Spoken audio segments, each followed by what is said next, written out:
I want to show you how I shot this very beautiful car, Mercedes 300 SL Gullwing. I have a very special access to some special cars.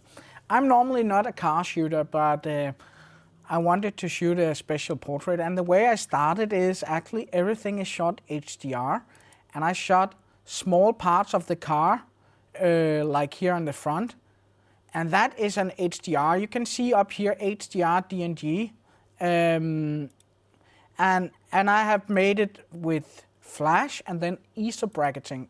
My middle exposure ISO 200, then I had an ISO 100 and a 400.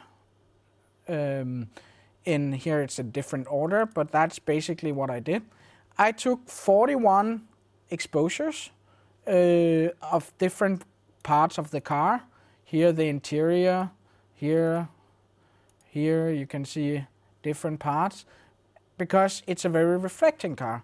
The next thing I did was I marked the images, for example here in red, and I marked the images I wanted to use, and right clicked and said edit in, open as layers in Photoshop. What I did then was open it in Photoshop, and here I have a complete dark picture of the car. I took it without flash. Then I actually took a full visible picture of the car. I've just masked something out, and then I organized front, interior, backlight, everything, and have here now the pictures I used. So if I turn the front on, you can see here. Then I shot the interiors, the backlight, then I formed over here, the wheels, side of the car, hood, the wing, left, focus on the left, wing right, and put some light in the headlights, and then worked on the floor.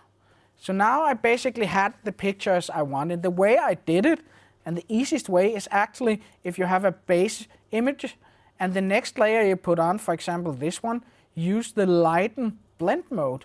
Normal is here, but if you use the lighten, then it's only the parts that is lighter than the previous that is shown, and then it's pretty easy to mask out. The next thing I did was to flatten the image. So I had it here. Here's the same image, just flatten layers.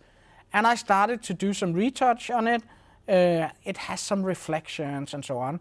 So I did that on a new layer. We can look here. And I worked with some dodge and burn. And finally, some black and white to take colors out of the wheels down here, the light reflections from the floor, and then I made a vignette, my kind of vignette, and basically that's the edit. We were two guys shooting. I was operating the flash, the computer where I control the camera, and I had my friend Thomas to assist me with the flash, and then everything is done in post. So all in total, I used 41 pictures to shoot this car. Hope you got something from this, so take care guys.